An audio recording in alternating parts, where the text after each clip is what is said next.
اس کے بعد شکار کے لیے واپس آ جاتے ہیں۔ ان میں سے جو شہروں میں آباد ہیں وہ پاکستان کے دیہی علاقوں سے یکسر نابلد ہیں۔ اسلام تو یہ سکھاتا ہے کہ نئی نسلوں کے لیے ان خزانوں کی حفاظت کی جائے، مگر وہ ان کی قدر و قیمت سے نا آشنا ہیں۔ سیاستدانوں نے ملک میں تباہی مچا کر مایوسی پھیلا رکھی تھی۔ جب پاکستان نے کرکٹ کا عالمی کپ جیتا، ماحول کو اس واقعے نے گرما دیا اور قوم کے حوصلے بلند کر دیے۔ دلچسپ بات یہ کہ میں اس دور کے کرکٹ کا حصہ بننے کا ارادہ ہی نہ رکھتا تھا۔ 1987 کا عالمی کپ تمام ہو جانے کے بعد میں نے کرکٹ سے ریٹائر ہونے کا اعلان کر دیا تھا۔ جنرل محمد ضیاء الحق نے قومی ٹیلی ویژن پر خطاب کرتے ہوئے مجھ سے اپنا فیصلہ واپس لینے کی اپیل کی۔ قومی ٹیم کے اعزاز میں ایک عشائیہ کے ہنگامے میں وہ مجھے ایک کمرے میں لے گئے اور کہا، حرف انکار سے میری بے عزتی نہ کر دینا۔ انہوں نے مزید کہا، میں تم سے درخواست کرتا ہوں کہ اپنے وطن کی خاطر کھیل میں لوٹ آؤ۔ جذبہ حب الوطنی کے زیر اثر اب مجھے ہاں ہی کہنا تھا۔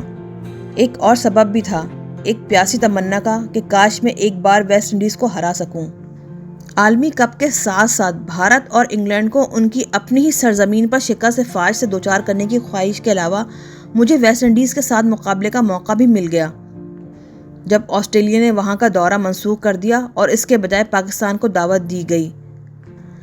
جب اس ٹیم کے خلاف کوئی دوسرا ملک میدان میں اترتا تو فتح حاصل کرنے کے بارے میں کوئی سوچتا بھی نہ تھا، بس یہ کہ عزت بچائی جائے اور شکست قدر وقار کے ساتھ رونما ہو۔ 15 برس میں ہم پہلی ٹیم تھے جو ان کے اپنے گھر میں ان کے اپنے امپائروں کے ساتھ کھیلے۔ ہم اس اعزاز کے ساتھ واپس ہوئے کہ میچ برابر رہا تھا۔ اگلے برس میں نے کرکٹ میں مصروفیت کم کر دی اور ہسپتال کو زیادہ وقت دیا۔ 1990 میں ہم نے آسٹریلیا کا دورہ کیا اور تب مجھے یہ احساس ہوا کہ ہسپتال کے لیے بھاگ دوڑ کے باعث فرسٹ کلاس کرکٹ نہ کھیلنے کا مجھے کس قدر نقصان ہوا ہے۔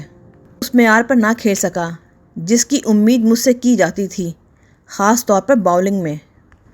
اس کے باوجود یہ احساس مجھے تھا کہ اگر میں ناکام ہو گیا تو ہسپتال کے لیے عطیات جمع کرنے کی مہم کو نقصان پہنچے گا۔ مسئلہ اور بھی سنگین ہو گیا کہ جس ٹیم کی قیادت مجھے سونپی گئی تھی وہ ناقص تھی۔ 2 سینئر کھلاڑی سبکدوش ہوئے تھے اور نئے ابھی جم نہ پائے تھے۔ اگرچہ یہ سیریز ہم ہار گئے لیکن ذاتی طور پہ میں کامیاب رہا اور بطور بلے باز آسٹریلیا میں سال کے بہترین کرکٹر کا خطاب میں نے جیتا۔ ٹیم لیڈر کی حیثیت سے بھی مجھے بہت کچھ سیکھنے کا موقع ملا۔ کرکٹ وہ واحد کھیل ہے جس میں کپتان کا کردار بے حد اہم ہوتا ہے۔ دوسرے کھیلوں میں ایسا نہیں، ان میں کوچ کی اہمیت زیادہ ہوتی ہے۔ کرکٹ کا کپتان نسبتاً کمزور ٹیم سے بھی بہتر کام لے سکتا ہے، جبکہ ایک کمزور کپتان بہتر ٹیم کو شکست کا باعث بنا سکتا ہے۔ کپتان کو خود اپنے عملی کردار کی مثال سے رہنمائی کرنا ہوتی ہے۔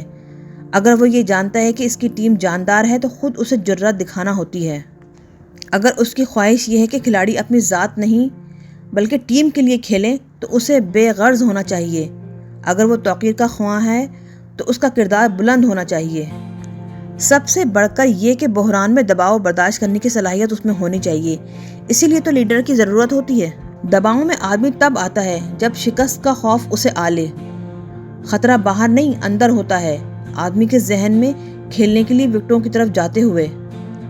جب ٹیم بحران میں ہو اور اگر آپ پہلی گیند پر آؤٹ ہونے کے خوف کا شکار ہو گئے تو تباہی مقدر ہے۔ جب ناکامی کا اندیشہ ذہن کو جکڑ لیتا ہے تو منفی قیادت کی فصل اگتی ہے۔ میرا طریقہ یہ تھا کہ کھیل کے آغاز ہی سے بحران کے لیے تیار رہتا۔ ساری توجہ اس بات پر مرکوز کہ مجھے کس طرح کھیلنا ہے۔ کوئی اندیشہ اگر ذہن میں پھوٹتا بھی تو میں اسے تھام کر روک دیتا۔ خوفزدہ ہونے کا فوری نتیجہ یہ ہوتا ہے کہ کھلاڑی کے ہاتھ ڈھنگ سے بروئے کار نہیں آتے۔ میں اپنے ہاتھوں کو ڈھیلا چھوڑ کر حرکت دیتا، سوچنے لگتا کہ کس طرح اپنی اننگ آگے بڑھاؤں۔ باؤلر کی حیثیت سے جب میں تیز ترین رفتار کو پہنچتا تو بلے بازی کے لیے میدان میں اترنے والے کھلاڑی کی جسمانی زبان پر غور کرتا، اس کی باڈی لینگویج کو سمجھتا، خاص طور پر اس کی آنکھوں میں جھانکتا۔ کیا اس میں خوف کی جھلک ہے؟ مقابلہ کم ہی مختلف ہوتا۔ میں ابتدائی چند مرحلوں کے بعد دباؤ کا سامنا کرنا سیکھ چکا ہوتا۔ کپتان بنا تو بڑے کھلاڑی جا چکے تھے اور مجھے ایک نو آموز ٹیم کی قیادت کرنا تھی۔ سامنے کی بات یہ تھی کہ اگر خود میں کچھ کر کے نہ دکھا سکا تو باقیوں سے کیا امید۔ کپتان خوفزدہ یا ناتجربہ کار ہو تو ٹیم سے کوئی امید نہیں رکھنی چاہیے۔ انکشاف ہوا کہ لیڈر کا اصل کردار بحران میں ہوتا ہے۔ پے در پہ بحران کا سامنا کر کے مشکل حالات میں کھیلنا میں نے سیکھ لیا۔ 1980 میں دنیا میں سب سے زیادہ اچھی ویسٹ انڈیز کی ٹیم کا نسخہ تھا کہ وہ کپتان کو ہدف بناتی ہے۔ مخالف ٹیم کا کیپٹن اگر ڈھہ پڑا تو باقی کام آسان ہو جاتا۔ میرے نزدیک ٹیم کے لیڈر کی حیثیت سے میری سب سے بڑی کامیابی یہ کہ اس دہائی میں واحد کپتان تھا جس نے بہت بہتر ٹیم کا 3 بار مقابلہ کیا اور ہارا نہیں، اور ہر دوسرے مخالف کو انہوں نے کچل ڈالا۔ میں جب آسٹریلیا سے واپس آیا تو کرکٹ کو خیر بات کہنے کا فیصلہ کیا۔ بہترین وقت میں چھوڑ دینا اچھا تھا۔ اب میں ساری توجہ ہسپتال پہ مرکوز کرنے کا خواہاں تھا۔ ایک اور سیریز کا خطرہ مول نہ لینا چاہتا تھا۔ خواہش یہ تھی کہ خود کو دوسروں کے رحم و کرم پر چھوڑ دینے کے بجائے اپنے مقدر کا آپ فیصلہ کروں۔ پاکستان تو کیا، عالمی کرکٹ میں بھی کم ہی ایسا ہوا ہے کہ کسی کھلاڑی نے اپنے طور پر سبکدوش ہونے کا فیصلہ کیا ہو، الگ ہونے کا باقاعدہ اعلان کیے بغیر کھیل کو ترک کر دیا اور ان چیزوں میں مصروف ہو گیا قبل ازیں جن کی فرصت نہ پاتا تھا۔ پہاڑوں میں مٹر گشت اور تیتر کا شکار سے لوٹ کر آیا اور میں نے ہسپتال کے بورڈ آف گورنرز کو اپنے فیصلے سے مطلع کیا تو وہ خوفزدہ ہو گئے۔ ان سب کا کہنا تھا کہ اگر ایسا ہوا تو کچھ عرصے بعد ہی عطیات کا آنا بند ہو جائے گا۔ کرکٹ کے بارے میں وہ تو کچھ زیادہ نہیں جانتے تھے، مگر یہ بات وہ جانتے تھے کہ مسلسل تشہیر کا یہ بہترین ذریعہ ہے۔ اتنی سی بات تو مجھے بھی معلوم تھی کہ کرکٹ کی دیوانی پاکستانی قوم کے لیے اس سے بڑی خوشخبری ہو ہی نہیں سکتی کہ عالمی ورلڈ کپ جو دوسری بار آسٹریلیا میں برپا ہونا تھا جیت لیا جائے۔ میں نے سوچا ہسپتال کو بہت بڑی رقوم کی ضرورت ہے، بہتر یہی ہے کہ کوئی ڈرامائی طریق اختیار کیا جائے، مثال کے طور پر عالمی کپ میں فتح۔ چنانچہ 1 سال قبل ہی پوری عرق ریزی سے میں نے اس ٹیم کے بارے میں سوچنا شروع کر دیا۔ میں نے طے کر لیا تھا کہ پوری عرق ریزی سے آخری بار عالمی کرکٹ کھیلوں گا۔ بہترین جسمانی صحت کے لیے ہر ممکن تدابیر اور کوششیں میں نے کر ڈالنے کا عہد کر لیا۔ میری عمر 39 سال ہو چکی تھی۔ عہد شباب کے عروج سے میں آگے نکل رہا تھا۔ ہسپتال کا انحصار ورلڈ کپ میں ہماری کامیابی پر تھا۔ میں نے ہسپتال کی مارکیٹنگ کی ٹیم کو بتا دیا کہ وہ ٹرافی جیتنے کو ملحوظ رکھتے ہوئے اپنی حکمت عملی تیار کرے۔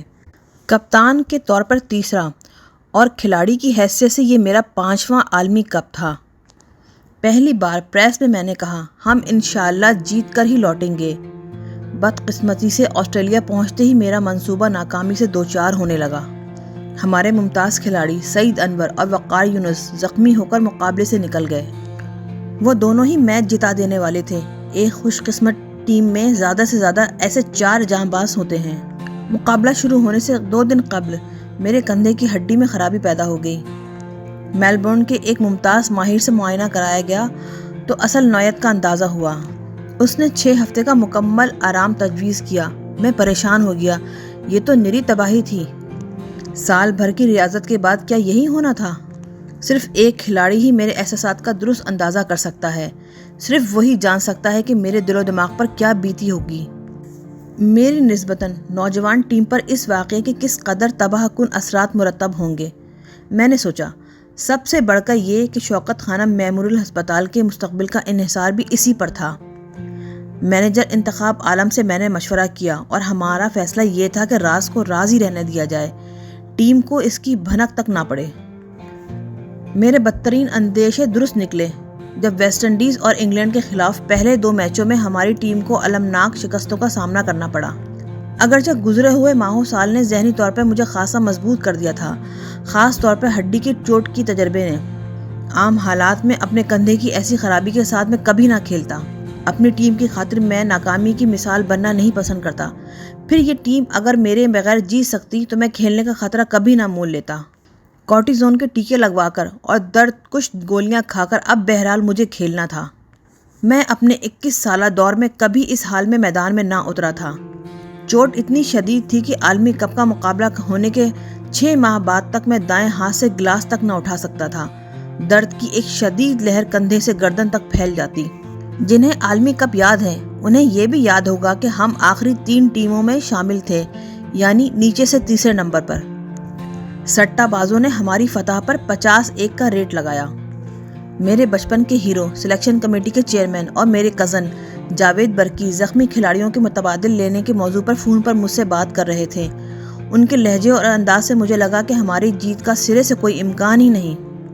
میں نے ان سے کہا ہم کامیاب ہو کر لوٹیں گے۔ فون کے دوسرے سرے پر تھوڑی دیر کے لیے سناٹا چھا گیا۔ بعد میں انہوں نے مجھے بتایا کہ میری بہنوں سے انہوں نے یہ کہا تھا کہ میں آخرکار اپنا رخ بدل چکا تھا۔ میرے عزیز ترین برطانوی دوست جوناتھن مرمیگن نے ایک سچے ساتھی کی طرح حوصلہ بڑھانے کے لیے مجھ سے فون پر بات کی۔ اسی نے قمار بازوں کے بارے میں مجھے بتایا۔ پھر میں نے اس سے درخواست کی کہ وہ ہم پر شرط لگائے۔ اس روز اس نے میری بات نہ مانی۔ اس دن وہ میری رائے سے اتفاق کرنے پر بھی آمادہ نہ تھا۔ میرے عزیز ترین دوست موبی مبشر چودھری نے مجھے مشورہ دیا کہ مقابلے کے بعد میں پاکستان واپس نہ جاؤں، چھٹیاں لوں اور یورپ میں پڑا رہوں۔ اس دوران پاکستانی عوام کے جذبات ٹھنڈے پڑ جائیں گے، یہ تھا لوگوں کا خوف۔ ہر کھلاڑی کو اس صورتحال سے دوچار ہونا پڑا تھا۔ جتنی زیادہ توقعات اتنی ہی زیادہ مایوسی۔ پاکستانی سفیر نے پرتھ میں ٹیم کے اعزاز میں عشائیہ کا اہتمام کیا۔ یہ گویا جنازے کا جلوس تھا۔ میں نے تقریر کی تو کہا اس میں رتی برابر شبہ نہ ہونا چاہیے کہ ہم جیت کر دکھائیں گے۔ جب میں نے یہ بات کہی تو میں سب کے چہروں پہ مایوسی، تعجب اور دل شکستگی دیکھ سکتا تھا۔ تب میں نے ان سے یہ کہنے کی جسارت کی، اسلام میں مایوسی گناہ ہے کہ یہ اللہ تعالیٰ پر عدم اعتماد کا اظہار ہے۔ پاکستانی اخبارات نے یہ تقریر چھاپی اور میرا مذاق اڑایا۔ اسی اثنا میں میری بہن علیمہ، جو ہسپتال کی مارکیٹنگ مہم کی نگرانی کر رہی تھی، اس نے ایک اور بری خبر سنا دی۔ ہسپتال کے عطیات کی مہم دم توڑ چکی ہے۔ پریس نے مجھے قربانی کا بکرا بنا دیا تھا۔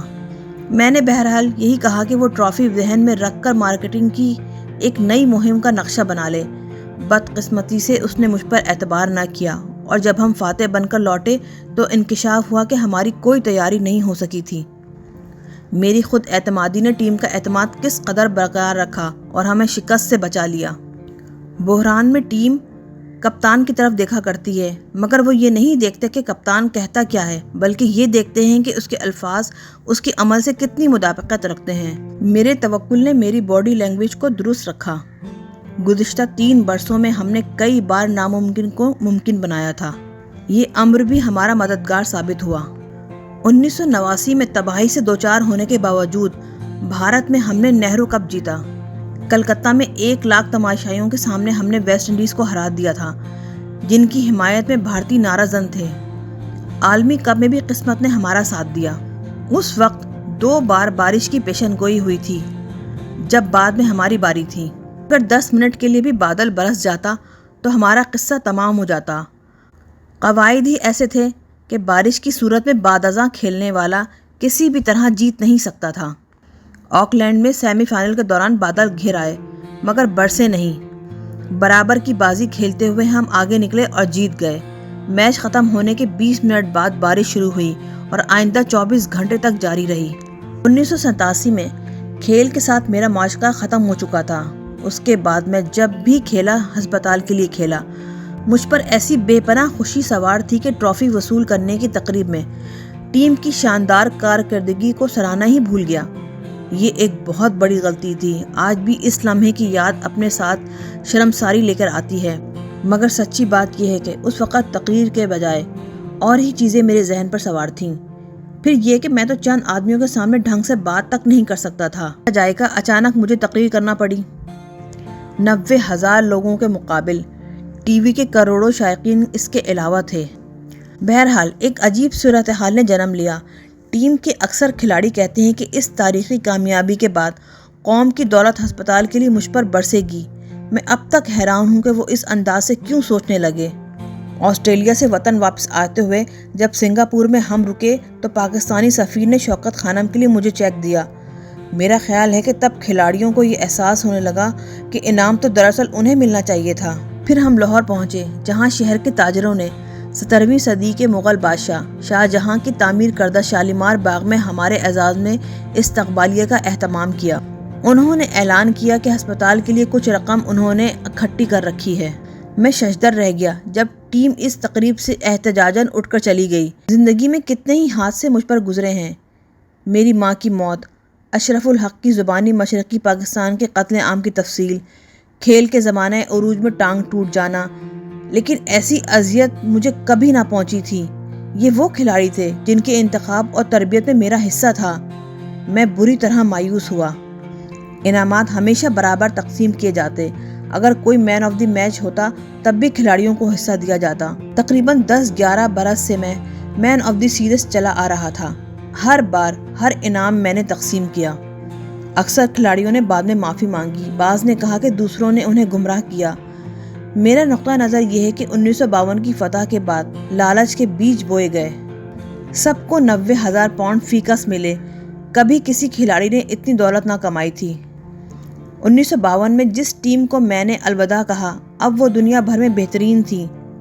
آئندہ ایک عشرے تک وہ دنیائے کرکٹ پر حکومت کر سکتی تھی۔ آئندہ کے 2 ورلڈ کپ مقابلے 1996 اور 1999 میں سب سے زیادہ امیدیں انہی سے وابستہ تھیں اور انہی کی جیت کا امکان سب سے زیادہ تھا، لیکن یہ ٹیم اپنی پوری صلاحیت کے مطابق کبھی نہ کھیل پائی۔ 1998 کے بعد ہمیشہ اس پر بے ایمانی کے الزامات لگتے رہے۔ 2000 میں تو زوال اپنی انتہا کو پہنچ گیا۔ کپتان کی حیثیت سے میرے 3 مقابلے سب سے زیادہ مشکل تھے۔ 1988 میں بھارت، 1988 میں ویسٹ انڈیز اور 1992 کا عالمی کپ۔ بھارت اس لیے کہ ان کا گھر تھا اور امپائر بھی ان کے اپنے۔ بظاہر پاکستانی ٹیم کمزور بھی تھی مگر بھارت میں ہار جانے کو ہماری قوم کبھی برداشت نہ کرتی۔ جب ان 2 ملکوں کی ٹیمیں آمنے سامنے ہوں تو یہ محض کھیل نہیں رہتا، گویا ایک جنگ ہو جاتی ہے۔ کھلاڑیوں پہ ایسا دباؤ کہ جس کی کوئی نظیر ہی شاید مل سکے۔ 1979 میں جب ہم بھارت سے ہارے تو ہمارے کپتان کا برا حال ہوا اور اسے ریٹائر ہونا پڑا۔ 1986 میں جب ویسٹ انڈیز سے لڑے تو وہ تاریخ کی عظیم ترین ٹیم تھی۔ ایک آدھ غلطی اور قصہ تمام۔ ان کا گھر اور ان کے امپائر مقابلہ برابر کر کے لوٹ آنا عظیم ترین کامیابی تھی۔ ایک عشرے میں دنیا کی کوئی اور ٹیم ایسا کرنے میں کامیاب نہ ہوئی تھی۔ 1992 میں عالمی کپ کے مقابلے خاصے اعصاب شکن تھے۔ اپنے ساتھیوں کی قیادت کے طویل تجربے نے دباؤ برداشت کرنے کی صلاحیت مجھے عطا کر دی تھی۔ وہ اہلیت جو ہم میں پہم تجربے سے پیدا ہوتی ہے، بعد میں یہ تجربہ میرے کام بہت آیا۔ ہسپتال کی تعمیر اور سیاسی جماعت کی تشکیل میں اسی نے میری مدد کی۔ ہسپتال میں ایک کے بعد دوسرا بحران۔ تحریک انصاف مسلسل 15 برس تک اپوزیشن میں رہی۔ کوئی دوسری سیاسی پارٹی ایسے بحران سے گزر کر سلامت نہ رہی۔ عالمی کپ کے 1 ماہ بعد مجھے برطانیہ میں مقیم پاکستانیوں کے سخت دباؤ کا سامنا تھا۔ وہ یہ چاہتے تھے کہ میں انگلینڈ کا دورہ کروں۔ وہ ہسپتال کے لیے خطیر رقم کی پیشکش کرتے تھے۔ 21 برس، پورے 21 برس کرکٹ سے اب میں اکتا چکا تھا اور ریٹائر ہونا چاہتا تھا۔ شالیمار باغ والے واقعے نے فیصلہ کرنے پہ میری مدد کی۔ زندگی کا ایک عہد اس کے ساتھ ہی تمام ہوا اور دوسرا شروع ہو گیا۔ اب ایک چیلنج کا سامنا تھا۔ ہسپتال اب میرے وقت کا ایک ایک لمحہ طلب کر رہا تھا۔ عالمی کپ سے وصول ہونے والی اپنی پوری آمدن میں نے اسے دے دی۔ مزید یہ کہ اس کامیابی نے عطیات کی فصل ہری بھری کر دی، جیسے بارش برسنے سے دھان کا کھیت لہلہا اٹھے۔ اب صرف 6 ماہ کے اندر 14 کروڑ روپے جمع ہو گئے۔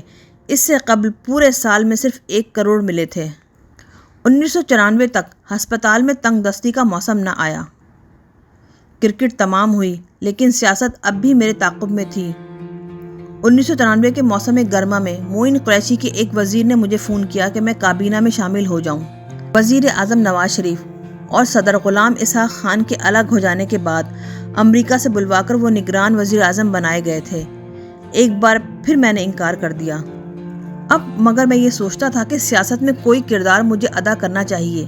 ملک زوال کا شکار تھا اور سیاست دانوں کی المناک ناکامی نے عام پاکستانیوں کو آزردہ کر رکھا تھا۔ بے نظیر بھٹو اور نواز شریف ایک ایک بار وزیر اعظم رہ چکے تھے۔ دونوں کا ہدف دولت کا حصول تھا۔ ہر حال میں اقتدار سے چمٹے رہنا اور اس مقصد کے لیے اپوزیشن کے خلاف ہر طرح کی ممکنہ منفی ہتھ کنڈے استعمال کرنا۔ دونوں کسی بھی ویژن اور نظریے سے محروم تھے۔ افرادی قوت کی تربیت اور تعلیم سے انہیں ہرگز دلچسپی نہ تھی، جو کسی بھی ملک کا سب سے بڑا اثاثہ ہوا کرتی ہے۔ ان دونوں کے 11 سالہ دور اقتدار میں صحت اور فروغ تعلیم پر سرکاری اخراجات کم سے کم ہوتے چلے گئے۔ تاریخی تجربہ یہ ہے اور ایشیا میں ابھرتی ہوئی نئی قوموں نے اسے اور بھی اجاگر کر دیا تھا کہ ان دونوں شعبوں میں سرمایہ کاری اور مجموعی قومی ترقی میں چولی دامن کا ساتھ ہوتا ہے۔ اس مرحلے پر میرا احساس یہ تھا کہ سیاست مجھ جیسے شرمیلے آدمی کو سازگار نہیں، جو ذاتی زندگی جیتا ہے اور گھل مل جانے کا عادی نہیں۔ خود لیڈر بننے کے بجائے میں نے ان لوگوں کے بارے میں سوچنا شروع کیا جو بے نظیر اور نواز شریف کے متبادل ہوں اور خلوص دل سے ملک کی خدمت کریں۔ کیوں نہ میں ان کی مدد کروں جتنی کہ کر سکتا ہوں۔ اس دوران میں کئی سیاست دانوں سے سیاست کو سمجھنے اور اس پر غور و خوض کرنے والوں سے ملا۔ ملک کے اندر جہالت پر ہم نے طویل بحثیں کیں۔ زندگی میں یہ پہلا موقع تھا کہ میں اپنے دوستوں کے چھوٹے سے حلقے اور کھلاڑیوں کے سوا کچھ اور لوگوں کے ساتھ ملاقاتوں میں مصروف تھا۔